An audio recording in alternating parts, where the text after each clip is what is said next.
drépanocytose est une maladie génétique et héréditaire qui se manifeste par une diminution de sang. Selon l'OMS, 350 000 nouveaux cas sont diagnostiqués chaque année dans le monde. D'ailleurs, la journée mondiale de lutte contre la drépanocytose, édition 2022, a été célébrée le dimanche 19 juin dernier, et au Congo, un accent particulier a été mis sur la prévention.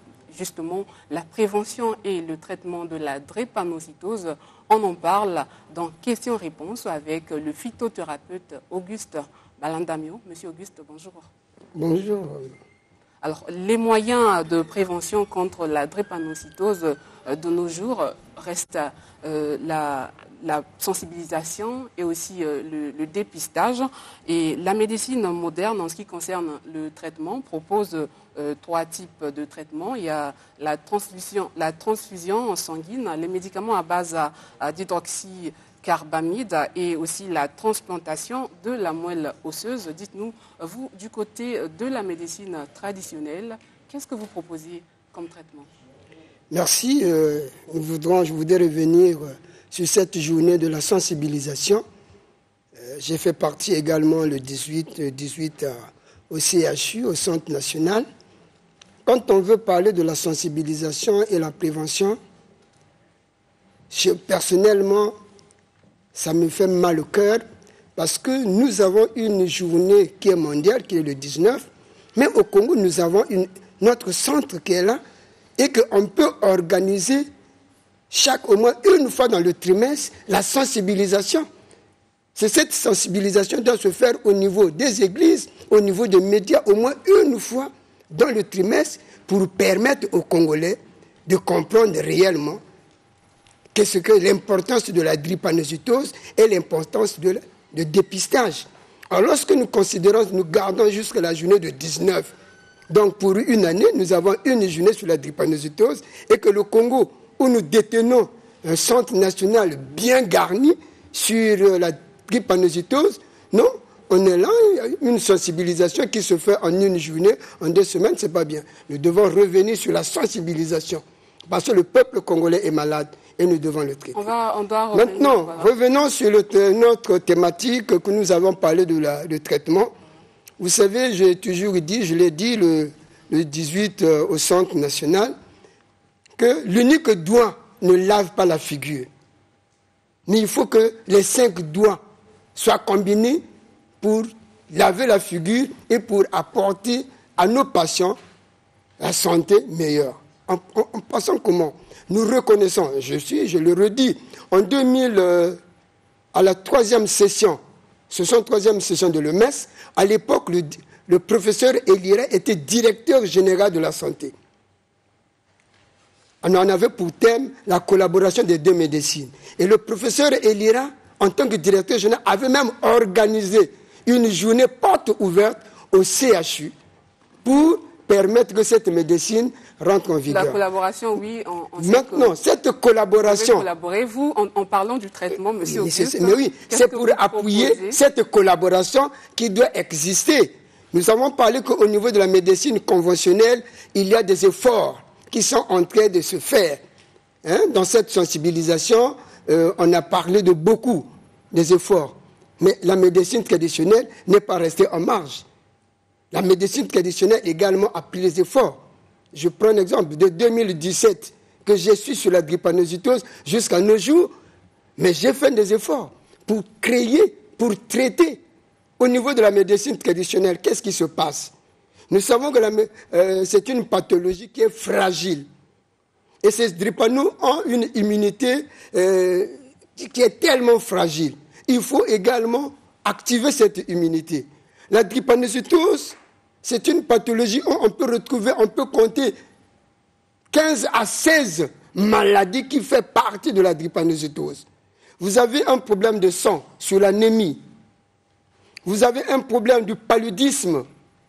Vous avez un problème de la bronchite dans des infections pulmonaires où vous allez retrouver la grippe, où vous allez retrouver la toux. Tout cela fait partie des infections pulmonaires. Il y a également, au niveau des maladies de foie, il faut gérer la rate, il faut gérer l'ictère, il faut gérer la bile vésiculaire pour permettre que cet enfant-là retrouve la vie. Il y a le tachycardie, donc le rythme cardiaque, qu'il faut également gérer. Donc le traitement que vous proposez, c'est justement pour traiter... mais oui, mais on ne peut pas aujourd'hui traiter un drépano si vous ne décortiquez pas ces maladies secondaires. Ce sont les maladies secondaires. Lorsque les maladies secondaires, qui est la rate, qui est les infections au niveau de scorbutiques, c'est-à-dire en ce qui concerne les os, et toutes ces pathologies qui sont tout autour de la constipation ne sont pas gérées, on va rester sur un traitement qui n'est que de résistance.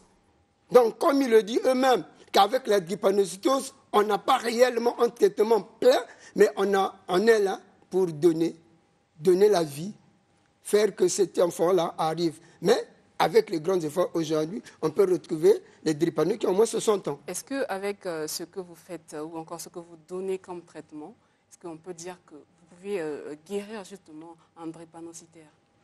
Je l'ai dit et je le dis officiellement, que la guérison n'est pas des médecins. La guérison n'est pas de nous, mais la guérison est de Dieu. Si la guérison dépendait de la médecine moderne, dépendait de la médecine conventionnelle ou la médecine traditionnelle, on ne parlerait plus de décès. Donc, nous traitons, que ce soit en médecine conventionnelle, qu'on soit en médecine traditionnelle, nous traitons. Et c'est Dieu. C'est lorsque, comme j'ai cette devise, lorsque vous avez la volonté de prendre vos médicaments et vous croyez que ce que je suis en train de prendre va me donner une solution, vous avez la solution. C'est comme un enfant qui veut aller à l'école.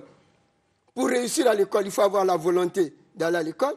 Il faut croire à ce que vous êtes, ce que le professeur vous donne, et vous aurez la suite, les résultats. Vous avez dit que la guérison est divine. Est-ce que si vous le dites, est-ce que c'est une façon pour vous de dire que de remettre un peu en cause le traitement que vous proposez? Parce que c'est vous qui justement fabriquez le produit. Vous pouvez vous dire que voilà, par rapport à ce que j'ai fait, et justement quand le patient va prendre ça, on peut même dire que mettre un peu à l'écart l'aspect divin, mais sinon ce que je te donne là, tu vas te rétablir et tu vas guérir. Je le dis et le redis. La guérison n'est pas de moi, le moi est haïssable. La guérison est divine. Si la guérison dépendait au niveau de la médecine moderne, on ne parlerait plus de la mort. Nous traitons. Dieu nous a établis pour traiter, pour donner à ces enfants-là, pour donner à ce peuple, à ces patients, le temps de rester jusqu'au moment où Dieu va les récupérer selon sa volonté. Mais aujourd'hui, je ne peux pas dire non, je suis en train de guérir la drépanocytose, venez chez moi. Non, nous traitons. Et lorsque vous prenez soin de tout ce qu'on vous dit, vous prenez des conseils, vous suivez les conseils, soyez-en sûrs que vous aurez la solution. Nous allons marquer une petite pause pour suivre un extrait de notre entretien que nous avons eu avec le professeur Alexis Elira Dokekias. Il est le directeur du Centre national de référence de la drépanocytose. Un entretien que vous aurez en intégralité dans nos prochaines émissions. C'est des vitamines, des oligo-éléments. Ça y est, dans les plantés divers. Ça porte l'acide folique aux malades. Ça peut amener des médicaments qui diminuent la fièvre. Ça peut amener à l'intérieur des médicaments contre l'inflammation. Mais ça, ce n'est que des choses qui permettent de diminuer les symptômes de la maladie. Guérir, ça n'existe pas. La maladie, elle est génétique. Pour la guérir, il faut modifier le gène. Pour modifier le gène, c'est la greffe ou la thérapie génique. Il n'y a pas d'autre possibilité. Donc, par conséquent, la médecine traditionnelle, elle va contribuer lorsque l'enfant drépanocytaire a des complications, l'handicap, certaines douleurs, certains états, et elle intervient pour améliorer la vie du patient. Mais guérir, non. Ce n'est pas possible. Damio, guérir, non. Il n'évoque pas l'aspect divin ici. Il dit qu'on ne peut pas. Ce que la médecine moderne propose, c'est justement la transplantation de la moelle osseuse. Mais c'est tout ce que c'est comme je viens de vous le dire, que la guérison, même au niveau de la médecine professionnelle, je dirais qu'il n'y a pas de guérison. Ils apportent un plus. Et ce plus qu'ils apportent, il faut qu'il y ait... Dieu lui-même doit intervenir. Sans la grâce de Dieu, N'oublions pas que je vous ai dit un jour ici, pour vivre, il faut utiliser Dieu, il faut utiliser la médecine traditionnelle, il faut utiliser la médecine moderne.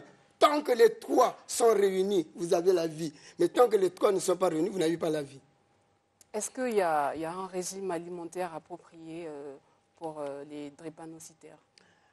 Le drépano a un régime suivi. C'est-à-dire qu'il faut que ceux qui ont des enfants drépano puissent respecter les normes hygiéniques et les normes alimentaires. Pourquoi les normes alimentaires? Aujourd'hui, vous allez vous retrouver avec ces enfants. Quand ils ne respectent leurs normes alimentaires, ils sont constipés. Alors la constipation, c'est aussi un élément grave pour un drépano. Donc le problème digestif est lié à l'alimentation et également le respect de l'hygiène. Merci beaucoup, M. Auguste Balindamion. On va peut-être revenir sur ce thème lors de nos prochaines émissions. Le centre, votre cabinet, est situé à... Oui, je voudrais, avant de donner le cabinet, je voudrais dire que à tous les patients qui souffrent de la drépanocytose, fortifiez-vous, ayez courage, fortifiez-vous, ayez courage. Votre santé, c'est notre propriété, notre priorité. Votre santé est notre priorité, que ce soit au niveau de la médecine conventionnelle, que ce soit au niveau de la médecine moderne.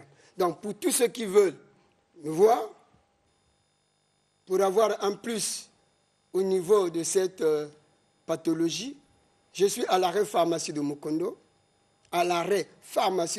sur le goudron, entre la rue Ngalema et la rue Zola.